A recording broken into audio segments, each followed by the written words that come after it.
मेरा नाम अभिषेक है। मेरी उम्र 10 साल थी जब मेरे पापा का देहांत हुआ। एक आम गर्मी का दिन था। सूरज तप रहा था। आसमान से आग बरस रही थी। मेरे हाथ में पुराना सा बस्ता था। मैं स्कूल से वापस आया तो घर के सामने भीड़ देखकर ठिठक गया। एक पल को दिल जैसे धड़कना भूल गया। माँ की सिसकियां और रिश्तेदारों की भारी आवाजें ही गूंज रही थीं। मैं अंदर गया तो मेरे पापा निर्जीव चारपाई पर पड़े थे। मुझे कुछ समझ नहीं आ रहा था। सिर्फ माँ का चेहरा याद है। आंखों में आंसू और चेहरे पर एक सवाल, जैसे दुनिया खत्म हो चुकी हो। वो दिन मेरी जिंदगी का पहला मोड़ था। जब आपके सिर से पिता का साया उठ जाए तो बचपन कहीं पीछे रह जाता है। माँ के आंसू में मैंने सपनों को लपेट कर रख दिया, मगर माँ ने हार नहीं मानी। दूसरे ही दिन से उन्होंने लोगों के घरों में काम करना शुरू कर दिया। सुबह सूरज निकलने से पहले वो घर से निकल जाती और शाम को अंधेरे में वापस आती। उनके हाथों की खुरदरी लकीरें उनकी कुर्बानियों की गवाह थीं। अक्सर माँ रात को थकी हारी आकर मेरे सिर पर हाथ रखती और कहती, बेटा, तुझे बड़ा आदमी बनना है। तुझे अफसर बनकर मेरे सारे दुखों का बदला लेना है। मैं खामोशी से उनके चेहरे को देखता और बस दिल में कहता, माँ, मैं आपको कभी मायूस नहीं करूंगा। हमारा घर कच्चा था। छत से बारिश के दिनों में पानी टपकता और हम दोनों एक कोने में दुबक कर बैठ जाते।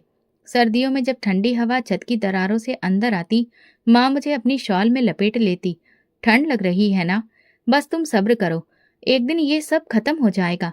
उनका यकीन मेरे अंदर उम्मीद बनकर पनपता रहा। स्कूल जाना मेरे लिए एक मिशन था। मैं कभी छुट्टी नहीं करता था, चाहे पेट खाली होता या जूता फटा हुआ। क्लास में सब मुझे मास्टर जी कहकर बुलाते, क्योंकि मैं हमेशा सवालों का सही जवाब देता। टीचर भी मेरी मेहनत के कायल थे। कई बार स्कूल का चौकीदार कहता, बेटा, तू सच में बड़ा अफसर बनेगा, तेरी आंखों में रोशनी है। गांव के बच्चे अक्सर मेरा मजाक भी उड़ाते थे। ये भिखारी का बच्चा क्या खाक अफसर बनेगा? मैं उनकी बातों को सुनकर मुस्कुरा देता, क्योंकि मेरे कान माँ की बातों के आदी थे, जिनमें सिर्फ हिम्मत थी।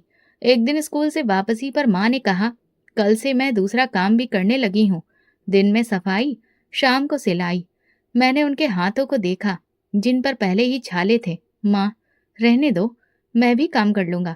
उन्होंने मेरी बात पर जोर से मेरी नाक खींची। अरे पगले, तेरा काम सिर्फ पढ़ना है, काम तो मैं करूंगी, और एक दिन तू मेरा फक्र बनेगा। उसी दिन मैंने किताबों से एक वादा किया कि उनको कभी छोड़ूंगा नहीं। कई रातें ऐसी गुजरी जब माँ सिलाई करती जाती और मैं मोमबत्ती की रोशनी में अपना सबक याद करता रहता। जब बिजली चली जाती तो मैं माँ से कहता, माँ, ये अंधेरा हमें नहीं रोक सकता ना? और वो कहती, नहीं बेटा, हम अंधेरे से लड़ना जानते हैं। एक दिन स्कूल में जब मेरा नाम क्लास में फर्स्ट पोजीशन पर आया तो माँ को बुलाया गया। वो साधारण कपड़ों में आई और टीचर ने उन्हें बताया, आपका बेटा स्कूल का सबसे होनहार बच्चा है। तो माँ की आंखों से आंसू बहने लगे। वो रो रही थी, मगर उनके चेहरे पर एक हल्की मुस्कुराहट थी। उसी दिन मैंने पहली बार खुद को मजबूत महसूस किया। एक खामोश ताकत मेरे अंदर उभरी। मैं जानता था ये सिर्फ शुरुआत है, अभी तो बहुत सफलता बाकी है।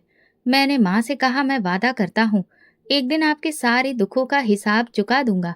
उन्होंने मेरे माथे पर हाथ फेरा और बोली, मैं उस दिन सफेद साड़ी की जगह रंगीन कपड़े पहनूंगी। बस वो लम्हा था जब मैंने सोच लिया कि चाहे कुछ भी हो जाए, माँ का सपना पूरा करके रहूंगा। 8वीं क्लास का रिजल्ट आया तो मैं पूरे स्कूल में दूसरी पोजीशन पर आया। एग्जाम के दिनों में माँ दिन रात प्रार्थना में लगी रहती, और जब रिजल्ट आया तो मेरी खुशी से ज्यादा उनकी आंखों में सुकून था। गांव से आगे 2 किलोमीटर दूर सरकारी हाई स्कूल था। वही एकमात्र ऐसा स्कूल था जहां पूरे इलाके के बच्चे पढ़ते थे। गर्मी हो या सर्दी, मैं रोज पैदल स्कूल जाता। स्कूल का रास्ता कच्चा था, मिट्टी उड़ती थी, बारिशों में कीचड़ होता, मगर मेरे हौसले में कभी कमी नहीं आई। हाई स्कूल में पहले दिन मेरा जिक्र हुआ तो एक टीचर ने मेरा नाम सुनकर कहा, तो ये वही बच्चा है जिसने 8वीं क्लास में स्कॉलरशिप ली है? और पूरी क्लास की नजरें मेरी तरफ उठ गईं। मुझे किसी की आंखों में दिलचस्पी नजर नहीं आई, किसी में जलन थी, और एक चेहरा ऐसा भी था जिसमें साफ नफरत दिखाई देती थी। वो जतिन था, भूपेंद्र चौधरी का बेटा। जतिन मेरे साथ वाले बेंच पर बैठता। वो हर वक्त अपनी ताकत का जिक्र करता, जैसे उसे भरोसा हो कि दुनिया की हर चीज वो जबरदस्ती ले सकता है। मेरे पापा ने ही तो स्कूल के पीछे वाली जमीन दी थी, वरना ये बिल्डिंग कहाँ बनती। मैं खामोश रहता, क्योंकि मुझे उससे बहस करने में कोई दिलचस्पी नहीं थी, और शायद इसलिए भी कि मैं अपने बारे में बताने से ज्यादा अपने काम पर यकीन करता था। एक दिन साइंस के टीचर ने सवाल किया, पृथ्वी सूरज के आसपास कितने दिनों में चक्कर पूरा करती है? पूरी क्लास खामोश थी। मैंने हाथ उठाया, 365 दिन और 6 घंटे। टीचर ने सर हिलाया, शाबाश, बिल्कुल। इस वक्त जतिन ने मुझे घूर कर देखा, जैसे मैंने उसकी बेइज्जती कर दी हो। उसी दिन के बाद वो अक्सर मुझे उलझाने की कोशिश करता, कभी जानबूझकर मेरा रास्ता रोकता, कभी मेरे बैग को धक्का देता। मैं जानता था वो क्यों ऐसा करता है। उसे मेरी काबिलियत से नहीं, मेरी खुददारी से नफरत थी। उसे लगता था कि बिना ताकत के कोई लड़का उसके बराबर कैसे खड़ा हो सकता है। इसी दौरान मैं स्कूल के सारे प्रोग्राम्स में हिस्सा लेता रहा। कंपटीशन, वाद विवाद, क्विज, हर जगह मेरा नाम आता और लगभग सभी में मुझे प्राइज मिलता।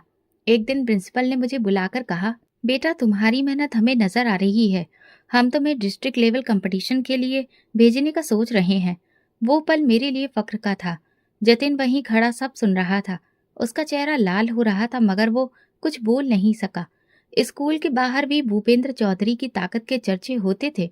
गांव के बड़े बड़े लोग कहते थे, चौधरी ने सब कुछ दबा रखा है, कोई उसके आगे बोल नहीं सकता। एक दिन गांव के एक आदमी का बैल भूपेंद्र चौधरी की जमीन में घुस गया। अगले दिन उस आदमी की पिटाई हो गई और उसके चेहरे पर चोट के निशान थे। सब लोग जानते थे कि किसने ये किया है, मगर कोई बोल नहीं सकता था। यही ताकत जतिन के व्यवहार में भी दिखती थी। वो समझता था कि जिसे आप बड़ा कहते हैं, उसे कानून नियम की कोई परवाह नहीं करनी पड़ती। लेकिन मेरी परवरिश ऐसी नहीं थी। मैंने माँ से सीखा था कि सच्चाई, सब्र और मेहनत के सामने कोई भी ताकत टिक नहीं सकती। मेरी जिंदगी का अगला इम्तिहान अभी आना बाकी था।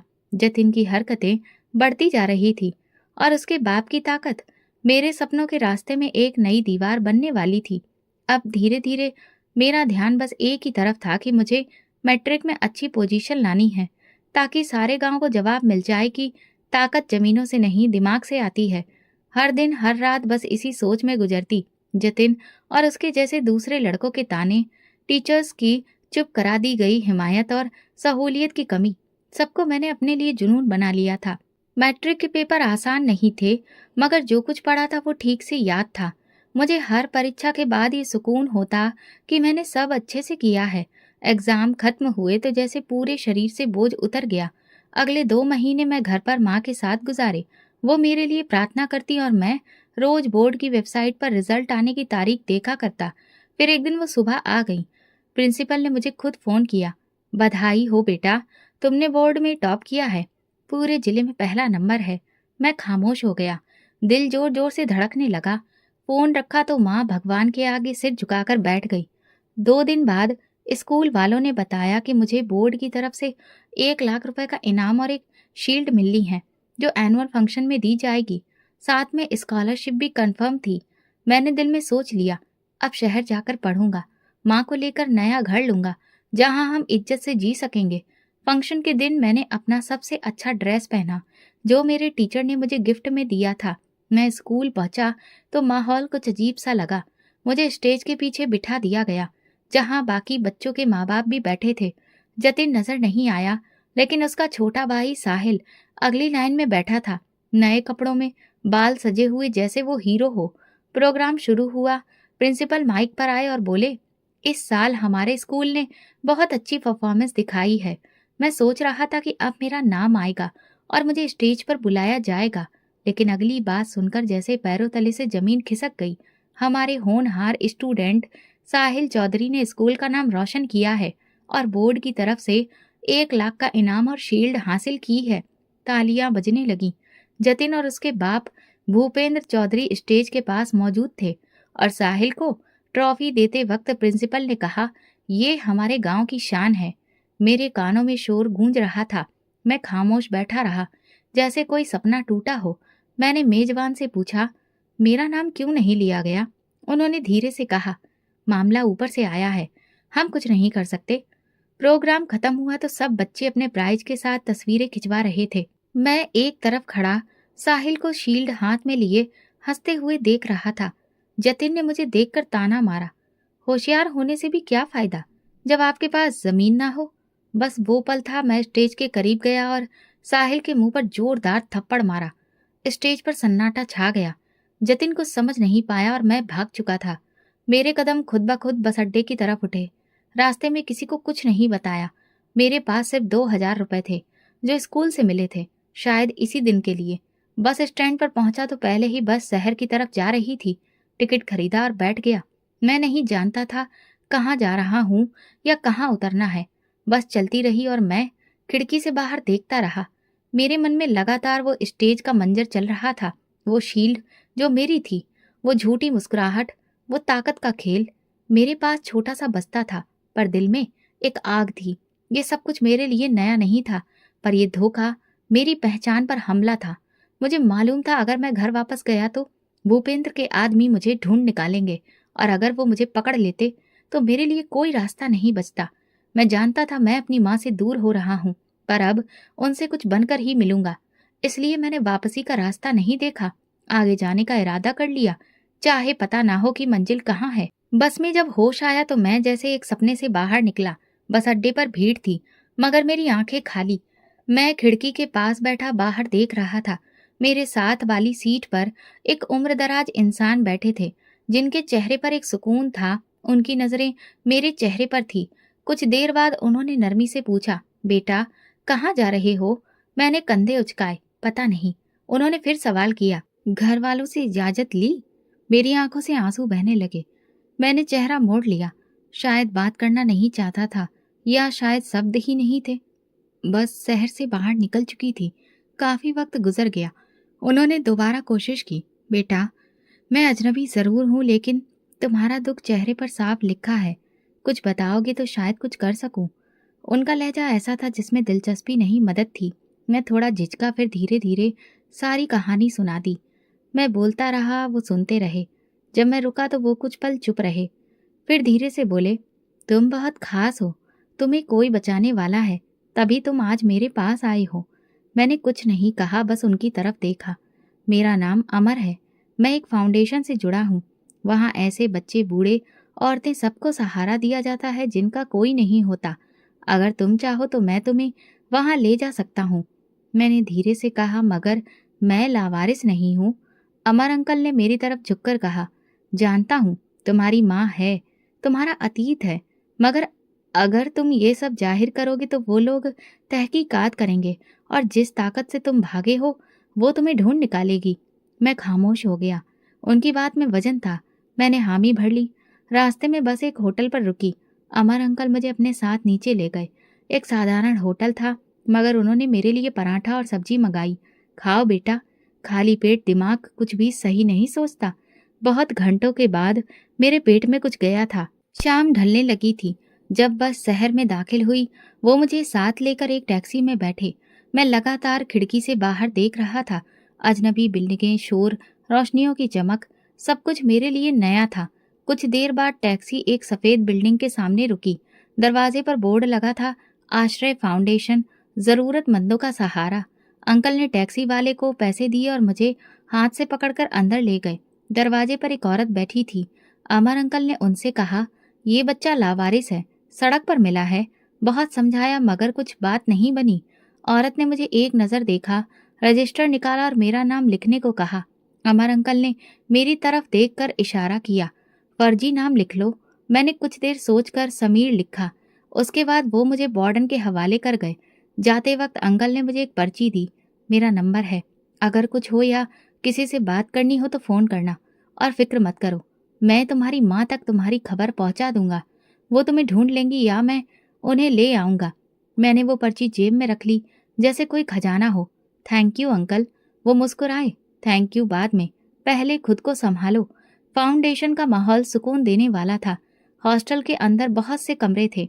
हर कमरे में 3-4 लड़के रहते थे।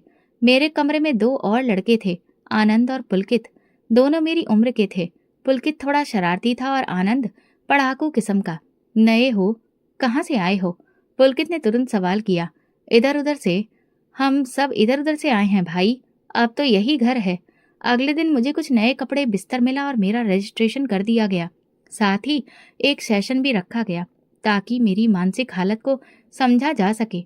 मैंने बस इतना बताया कि मुझे पढ़ना है, बाकी सब बाद की बात। फाउंडेशन के हेड संदीप सर ने मुझे बुलाकर कहा, हम तुम्हें गवर्नमेंट कॉलेज में दाखिला दिलवा रहे हैं। फाउंडेशन की गाड़ी तुम्हें ले जाया करेगी, बस तुम मेहनत करो। मैंने सिर हिला दिया। जिंदगी एक नए मोड़ पर आ गई थी। ये जगह मेरी पुरानी पहचान छीनकर मुझे सुकून दे रही थी। ना यहाँ कोई जतिन था, ना किसी चौधरी का बेटा। यहाँ सब बराबरी में जीते थे। रात को मैंने पर्ची निकाल कर देखी, अमर अंकल का नंबर। कुछ देर उसे घूरता रहा। दिल चाहा फोन करूं, पर फिर सोचा उन्हें वक्त चाहिए होगा। मैंने खुद से वादा किया कि यहाँ से मैं वही बनूंगा जो मेरी माँ चाहती थी, मगर इस बार बिना किसी का एहसान लिए। उस रात नींद सुकून से आई। कई दिनों बाद ऐसा लगा कि मैं सुरक्षित हूँ। फाउंडेशन में दिन अच्छे से गुजरते थे। हर चीज एक नियम के तहत चलती थी। सुबह की शुरुआत पूजा पाठ से होती, फिर नाश्ता। जो लड़के स्कूल या कॉलेज जाते थे उनके लिए पिकअप और ड्रॉप सर्विस मौजूद थी। मैं भी जल्दी ही इस रूटीन का हिस्सा बन गया। जिस कॉलेज में मेरा एडमिशन हुआ था वो शहर के मशहूर सरकारी कॉलेजों में से एक था। यहाँ आना मेरे लिए किसी सपने जैसा था, क्योंकि पहली बार मैं उन क्लासरूम में बैठने वाला था जहाँ किसी भी तरह की कमी नहीं थी। कॉलेज के पहले दिन मेरी मुलाकात विक्रम से हुई। वो मुझसे 1 साल सीनियर था और फाउंडेशन में ही रहता था। तुम नए हो? जी, समीर नाम है मेरा। विक्रम बोला, कुछ भी चाहिए हो बिना झिझक के बताना। ये कॉलेज पहले दिन थोड़ा खौफनाक लगता है, लेकिन आदत हो जाती है। विक्रम के बड़े दिल ने मुझे शुरू के दिनों में काफ़ी सहूलियत दी। क्लासेस शुरू हुई तो मैंने महसूस किया कि यहाँ कंपटीशन बहुत मजबूत है, मगर मुझे उसका सामना करने का मजा आने लगा। मैं हमेशा अपनी सीट पर सबसे पहले आकर बैठता, टीचर से सवाल करता, नोट्स बनाता और हर डिबेट में खुद को व्यस्त रखता। एक दिन मेरी क्लास की टीचर मिस नैना ने कहा, समीर, तुम नए हो मगर तुम्हारे सवालों से लगता है कि तुम काफी कुछ पहले ही पढ़ चुके हो। तुम्हारे जैसा फोकस मैंने कम ही देखा है। ये बात मेरे लिए एक नई ऊर्जा का कारण बन गई। मैंने खुद से कहा, यहाँ भी वही नियम चलेंगे, मेहनत, खामोशी और खुददारी। फाउंडेशन में शाम के वक्त स्पोर्ट्स का समय होता था। सब लड़के ग्राउंड में आकर फुटबॉल या क्रिकेट खेलते थे। पहले दिन मैं कोने में बैठकर सबको देखता रहा। फिर एक दिन विक्रम ने बॉल थमाते हुए कहा, बस बहुत देर बैठ लिया, आओ खेलते हैं। यहाँ से पढ़ाई दिमाग तक जाती है, थोड़ा सांस लेना भी सीखो। तब मुझे अंदाजा हुआ कि यहाँ सिर्फ सिर छुपाने की जगह नहीं, जिंदगी जीने का सलीका भी सिखाया जाता है। पुलकित जो मेरे साथ कमरे में रहता था वो अक्सर मजाक करता, यार तुम कोई स्टूडेंट नहीं, कोई खुफिया रोबोट लगते हो, हर वक्त पढ़ाई पढ़ाई। मैंने हंसकर कहा, बस तुम खेल में अच्छे हो और मैं किताबों में। जिंदगी में किसी न किसी मैदान में तो अच्छा होना चाहिए ना। 1 महीने बाद ही मैंने अपनी क्लास में अपनी काबिलियत दिखानी शुरू कर दी थी। धीरे धीरे मैंने सबको पीछे छोड़ दिया।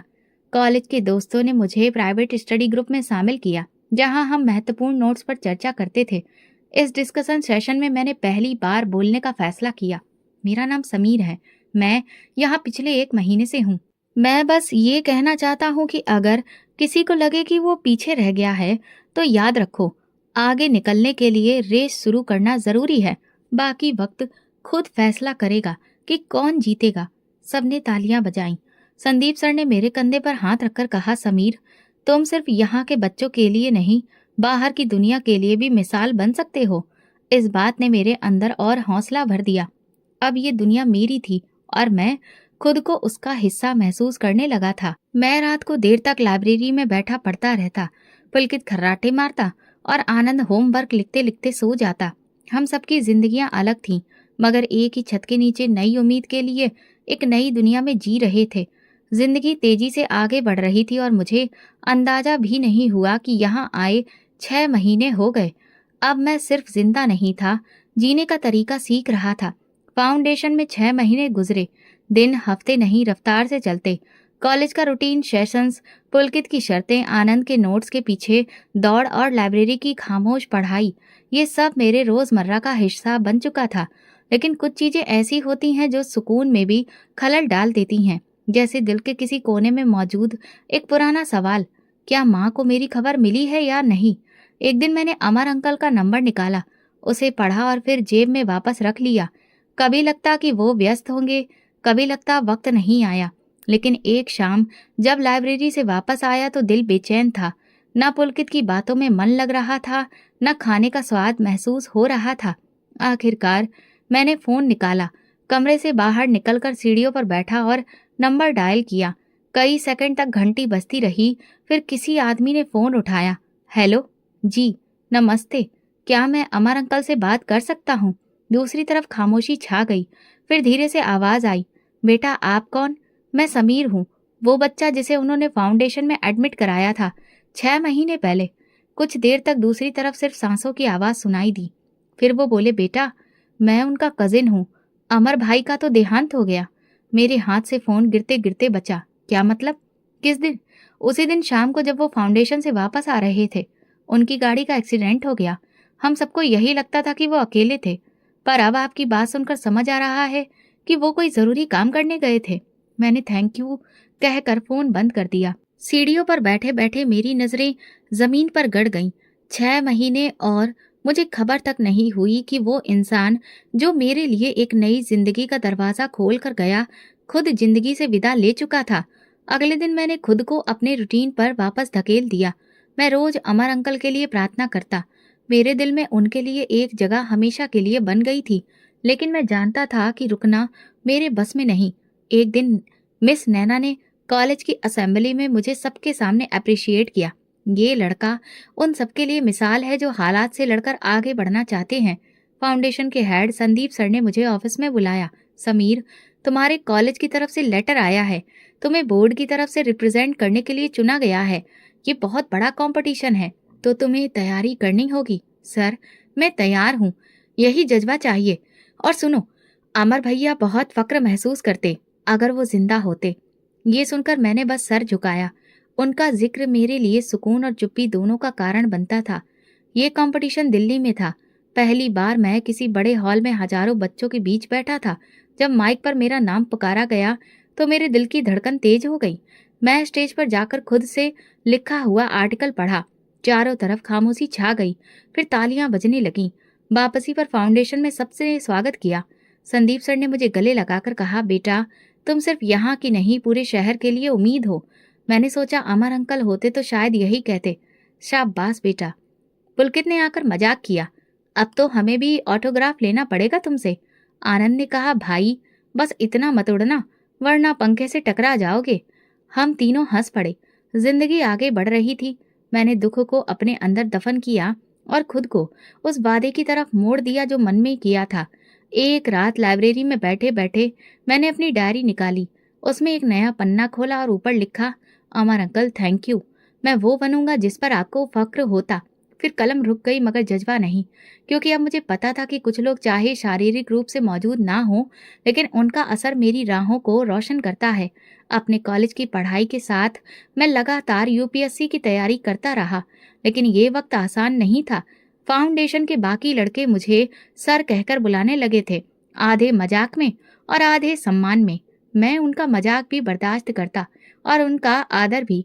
संदीप सर ने एक दिन कहा, समीर तुम्हारे जैसे बच्चे फाउंडेशन का गर्व है। जब तुम यूपीएससी पास करोगे तो हमारा बोर्ड तुम्हारी तस्वीर लगाकर रखेगा कि ये यहाँ से उड़ान भरकर निकला है। मैंने कहा, सर उड़ान के लिए पर काफी हैं, बस मौसम साथ दे।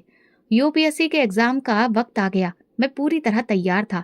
ये सब कुछ आसान नहीं था, लेकिन हर पेपर में मेरी मेहनत दिख रही थी। एग्जाम के दिनों में फाउंडेशन की पूरी टीम मेरे लिए प्रार्थना करती थी।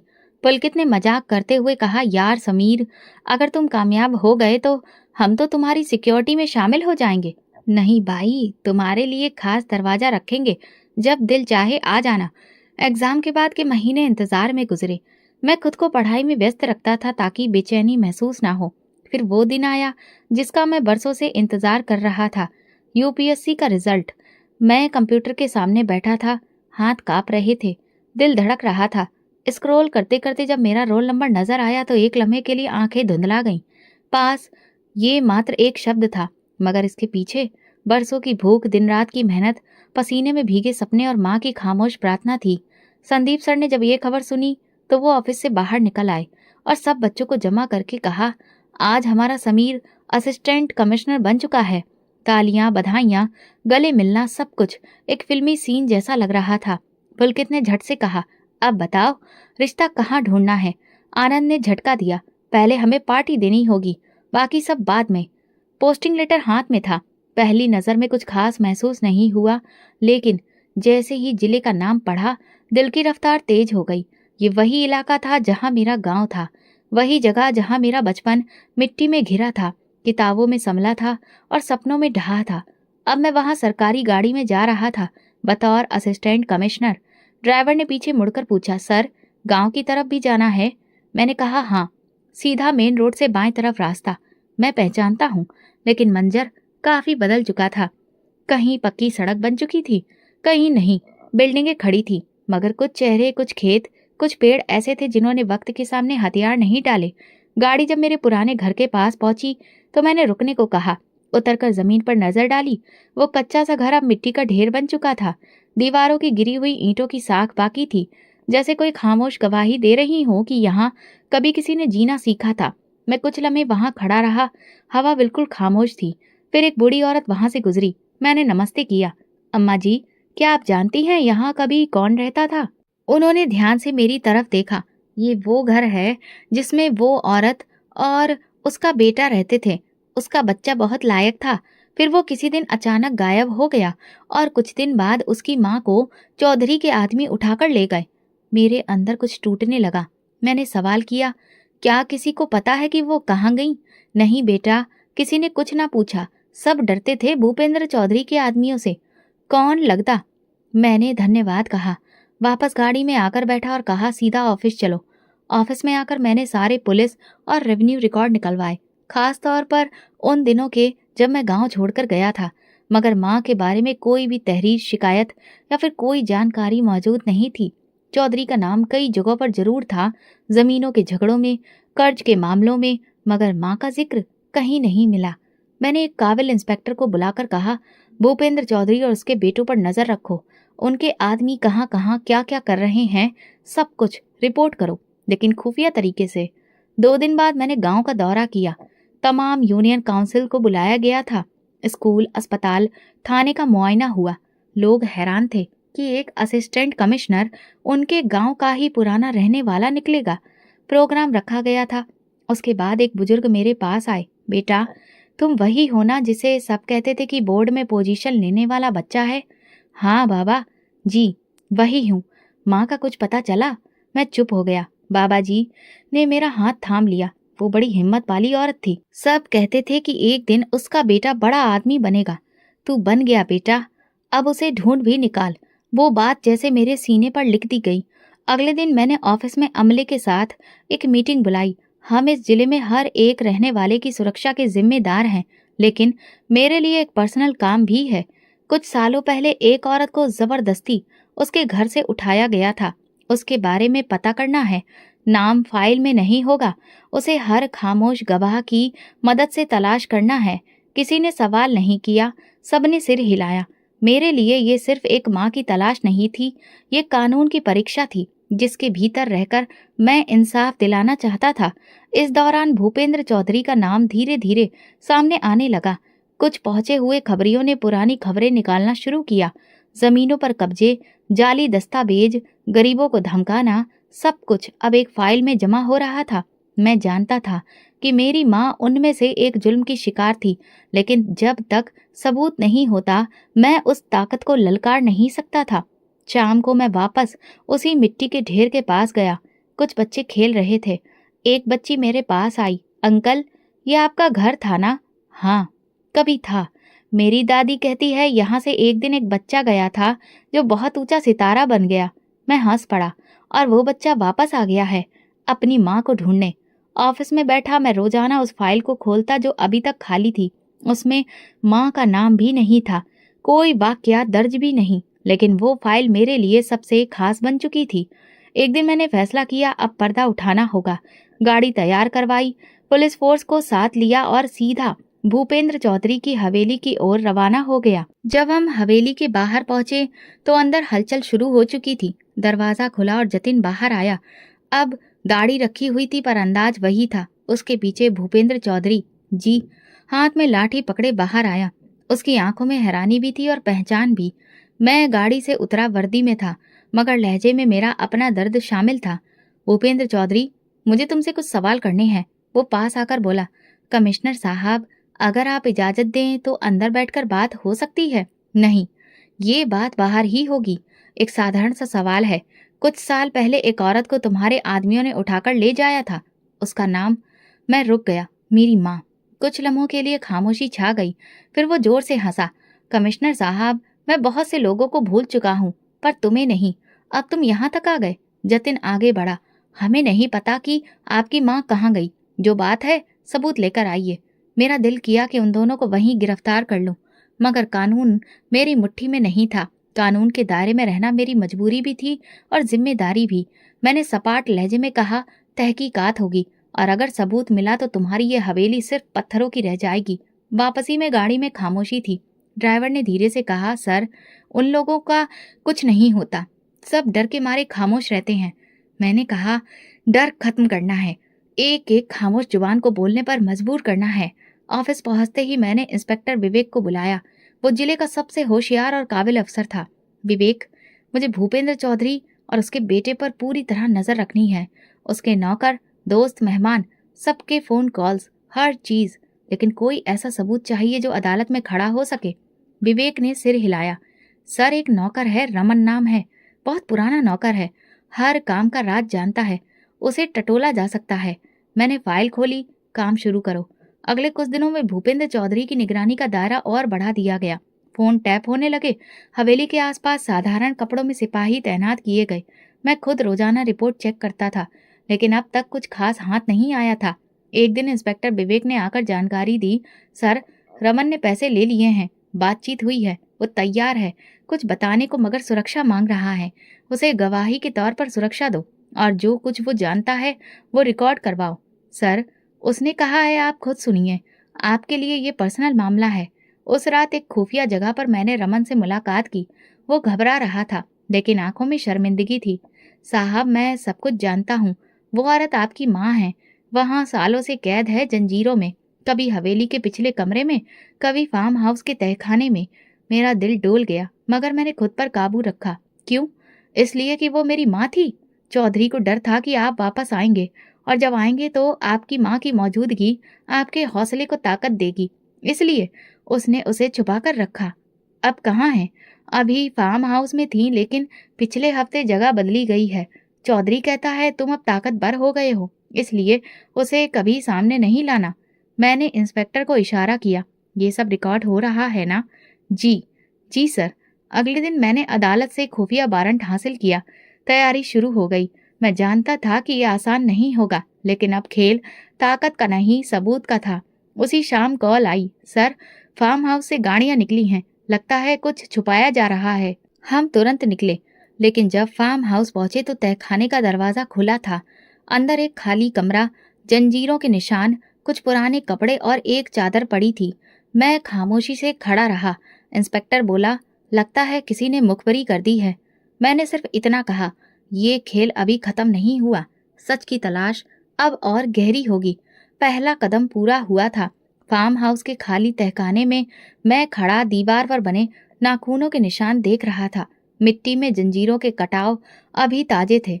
चादर का कोना खून से सना था, शायद पुरानी चोट का निशान था। मेरे साथ विवेक भी था। मैंने तहखाने का हर कोना छान मारा। कुछ नहीं बचा था, न कोई इंसान, न कोई पता। जैसे वो सब कुछ पहले ही जानते थे कि हम आ रहे हैं। विवेक ने कहा, ऐसा लगता है जैसे वो हमारे हर कदम को पहले से जान लेते हैं। मैंने गुस्से से मुट्ठियां भींच लीं। मुखबरी अंदर से हो रही है। हमारे डिपार्टमेंट में कहीं ना कहीं गड़बड़ है। फॉरेंसिक टीम को बुलाया गया। तस्वीरें, निशान, कपड़े सब कब्जे में लिए गए, मगर ये सिर्फ इशारे थे, सबूत नहीं। माँ के वजूद की कोई कानूनी पहचान हमारे हाथ नहीं आ सकी। अगले दिन दफ्तर में मीटिंग बुलाई गई। पुलिस, इंटेलिजेंस ब्यूरो, अलग अलग डिपार्टमेंट के लोग मौजूद थे। हमें एक औरत की तलाश है जो एक ताकतवर इंसान के कब्जे में रही। हमारे पास बयान है, सबूत भी जुटाए जा रहे हैं, मगर ये ऑपरेशन अगर बार बार नाकाम होता तो राजनीतिक दबाव भी बढ़ सकता है। सबने कहा कि अब और सख्ती से जांच की जाएगी। शाम को मैंने रमन को दोबारा बुलाया। ये कैसे हो सकता है कि वो इतनी जल्दी सब कुछ समेट कर गायब हो जाए? रमन ने कहा, साहब, वो सब कुछ पहले से तैयार रखते हैं। तीन तीन जगह पर कैद खाने हैं। जब किसी जगह खतरा होता है तो फौरन उस औरत को दूसरी जगह भेज देते हैं। अब कहाँ ले गए हैं पता नहीं साहब, लेकिन छोटे चौधरी के नौकरों में से एक बता सकता है। शर्त यह है कि वो पैसे लेगा और सुरक्षा मांगेगा।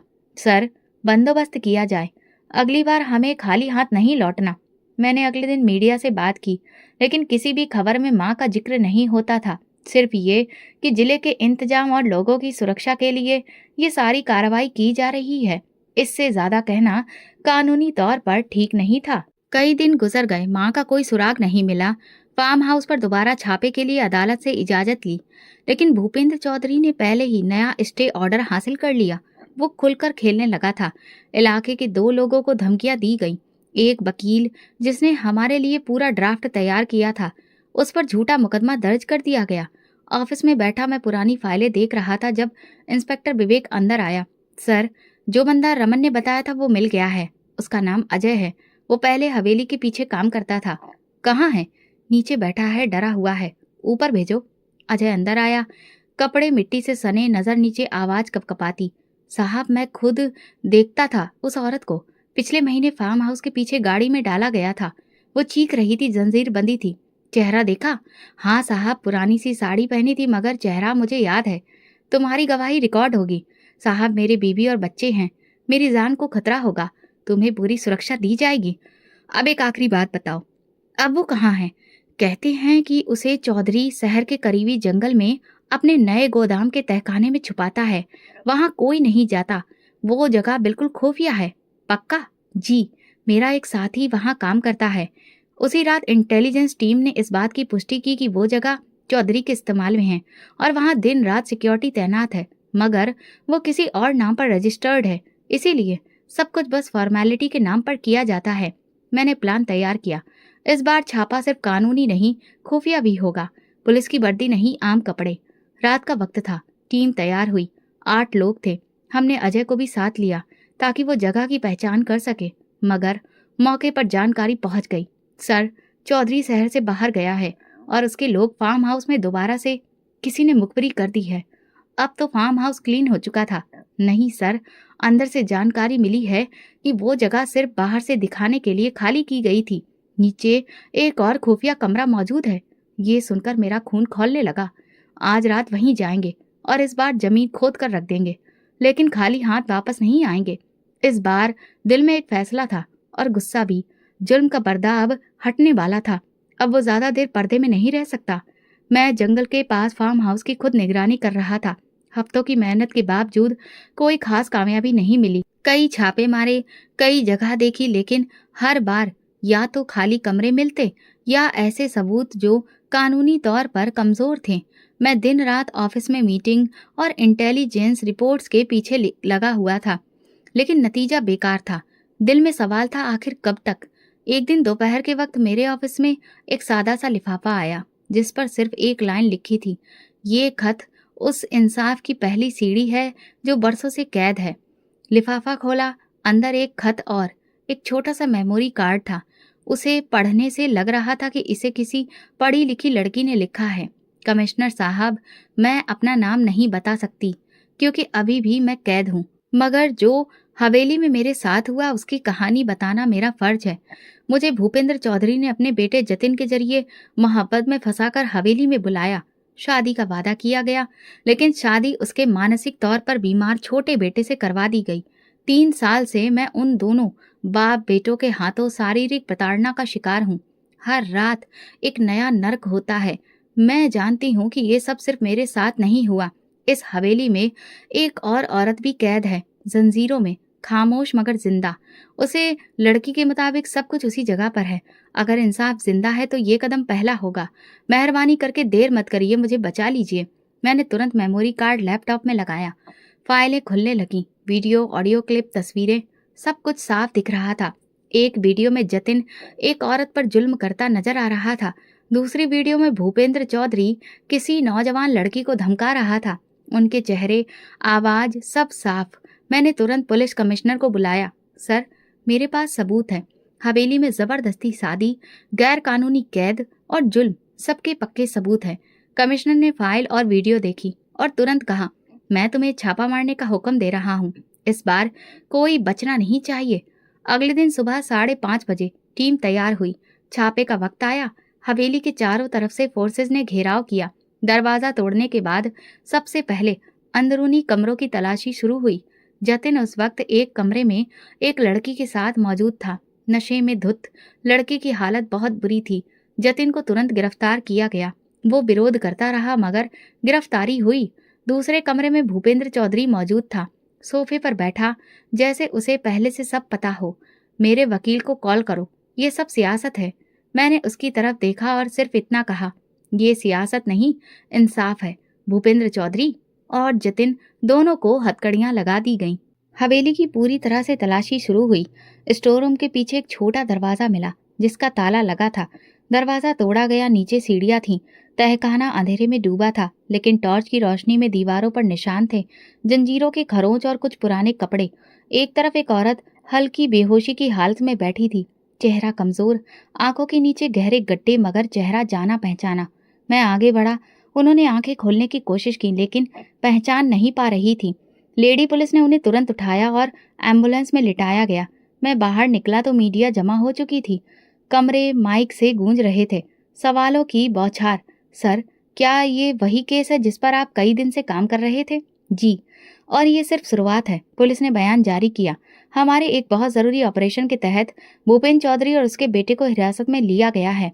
हवेली से एक लड़की को भी बरामद किया गया है, जहां से और भी कई कैदियों के निशान मिले हैं। शाम को मैं अस्पताल गया माँ को देखने। वो अभी भी खामोश थी, याददाश्त वापस नहीं आई थी, लेकिन वो जिंदा थी। मैंने उनका हाथ पकड़ा, मन ही मन कहा, अब आपको कोई कैद नहीं रख सकता। इस समय मुझे लगा कि ये वही पहली रोशनी है जिसका मैं बरसों से इंतजार कर रहा था। अस्पताल के वार्ड नंबर 7 की खिड़की से सुबह की रोशनी अंदर आ रही थी। माँ बेड पर चुपचाप लेटी थी। उनकी आंखें खुली थी, लेकिन किसी एक जगह जमीन पर टिक गई थी, जैसे सामने की दुनिया से उनका कोई रिश्ता ही ना हो। मैं रोजाना जाकर बैठता, उनका हाथ पकड़ता, कुछ बातें करता, लेकिन उनके चेहरे पर कोई भाव नहीं आता। डॉक्टर ने बताया कि उन्हें गहरा सदमा लगा है। सालों की कैद, शारीरिक प्रताड़ना, खामोशी और अकेलेपन ने दिमाग पर असर डाला है। वक्त लगेगा, लेकिन उम्मीद है। आप उनसे लगातार बात करते रहे। जाने पहचाने चेहरे, आवाजें, पुरानी बातें, ये सब उनकी याददाश्त वापस लाने में मदद कर सकते हैं। मैं हर दिन उनके पास बैठकर वही किस्से सुनाता जो वो मुझे सुनाया करती थी। माँ, याद है वो दिन जब छत टपक रही थी और हम दोनों कोने में दुबक कर बैठे थे? वो कोई जवाब नहीं देती, लेकिन मैं हिम्मत नहीं हारता। आप कहती थी एक दिन मेरा बेटा अफसर बनेगा। आज वो दिन आ गया माँ। चौधरी और उसके बेटे पर अदालत में केस चल रहा था। सारे सबूत, वीडियोस, गवाह और लड़कियों की गवाही ने मुकदमे को मजबूत बना दिया था। मीडिया में ये केस इंसाफ की मिसाल बन चुका था। अदालत ने भूपेंद्र चौधरी और जतिन दोनों को उम्र कैद की सजा सुनाई, जबकि बाकी जुर्म में शामिल लोगों को अलग अलग सजा हुई। हवेली और फार्म हाउस समेत सारी जायदाद जब्त कर ली गई और सरकारी कब्जे में ले ली गई। मगर मेरे लिए सबसे जरूरी जीत अभी बाकी थी। माँ की याददाश्त वापस आना, उनका अपने बेटे को पहचानना। डॉक्टर ने राय दी कि उन्हें मानसिक अस्पताल के खास वार्ड में भर्ती किया जाए, जहां लगातार मॉनिटरिंग हो सके। मैंने तुरंत इजाजत दी। वहां का माहौल सुकून से भरा था। थेरेपी सेशन होते, सब कुछ अच्छा था। एक दिन डॉक्टर ने मुझे अलग से बुलाकर कहा, हम एक तरीका आजमाना चाहते हैं। अगर आप अपनी माँ को उन पुरानी जगहों पर ले जाएं जहां से उनकी जिंदगी की भावनाएं जुड़ी थीं, तो शायद याददाश्त को झटका लगे। मैंने कहा, मैं तैयार हूँ। अगले हफ्ते माँ को गाड़ी में साथ लेकर निकला। वो चुपचाप थी, आंखें खिड़की से बाहर देख रही थी। मैं गाड़ी उस मिट्टी के ढेर के पास रोक दी जहां हमारा पुराना कच्चा घर था। माँ, देखिए, ये वही जगह है जहां आपने मेरे लिए दिन रात काम किया था। ये वही छत थी जिसके नीचे हम बारिश से बचते थे। मैंने वो पुराना रूमाल निकाला जो मैंने उनके लिए पहली बार खरीदा था, बरसों से जिसे संभाल कर रखा था। याद है, मैंने ये स्कूल की स्कॉलरशिप से आपके लिए खरीदा था। अचानक उनके हाथों में जकड़न हुई, आंखों में नमी तैरने लगी, होंठ हौले से हिले। बेटा, मैंने चौंक कर उनकी तरफ झुका। माँ, आपने मुझे पहचाना? उन्होंने मेरा चेहरा थाम कर कहा, तू मेरा अभिषेक है ना? मेरे शब्द नहीं निकले। मैंने उनके माथे को अपने माथे से लगाया। हाँ माँ, मैं ही हूँ, आपका अभिषेक। अस्पताल वापस आकर उनका इलाज जारी रहा, लेकिन अब वो खामोश खाली आंखों वाली औरत नहीं थी। वो बातें करती थी, मुझे याद करती थी और हर दिन आशीर्वाद देती थी। हफ्तों बाद उनकी सेहत काफी अच्छी हो चुकी थी। मैंने उन्हें फाउंडेशन ले जाकर वहां के बच्चों से मिलवाया। ये सब मेरे छोटे भाइयों की तरह है माँ। जैसे आपने मुझे संभाला, अब मैं इन सब की मदद करता हूँ। माँ ने कहा, तुमने वो सब कर दिखाया जो मैंने सोचा भी नहीं था। तुम मेरी उम्मीद नहीं, मेरी जीत हो अभिषेक। मैं उनके कदमों के पास बैठकर बोला, अब हमें कहीं और चलना है। आपके अपने घर में जो मैंने शहर में आपके लिए लिया है, वहां ना कोई चौधरी है, ना कोई खौफ, सिर्फ सुकून है। मेरी पोस्टिंग शहर में हो गई थी। सरकारी क्वार्टर की बजाय मैंने एक साधारण घर लिया, जिसमें माँ की पसंद का आंगन, एक छोटा सा गार्डन और किचन के साथ वही पुरानी लकड़ी की चौकी भी बनवाई थी, जिस पर वो बैठकर सब्जी चुना करती थी। रात के वक्त माँ छत पर बैठ जाती थी, मैं साथ में चाय लेकर आता। वो सितारे गिनती और कभी कभी कहती, जब मैंने कहा था तू अफसर बनेगा तो सब हंसते थे, अब देख सबके बेटे मेरे बेटे को देखते हैं। मैंने मुस्कुराकर जवाब दिया, माँ, ये सब आपके सपनों की बदौलत ही मुमकिन हुआ। ये वो पल था जब मुझे लगा कि मेरी कहानी पूरी हो गई है। वो लड़का जो बस में बैठकर रोता हुआ कहीं पहुंचा था, अब अपनी माँ के सीने से लगा सुकून से सांस ले रहा था। दुनिया की हर कामयाबी मेरे लिए इतनी मायने नहीं रखती थी। असली जीत यही थी कि मेरी माँ मुझे वापस मिल गई थी और मैं उनके साथ सुकून से रह रहा था। तो दोस्तों, अगर आपको हमारी कहानी पसंद आई हो तो कमेंट करके ज़रूर बताएं। वीडियो को लाइक करें और ज़्यादा से ज़्यादा शेयर करें। अगर आप इस चैनल पर नए हैं तो सब्सक्राइब जरूर करें और नोटिफिकेशन बेल को दबाएं, ताकि अगली अपडेट सबसे पहले आपको मिले। धन्यवाद।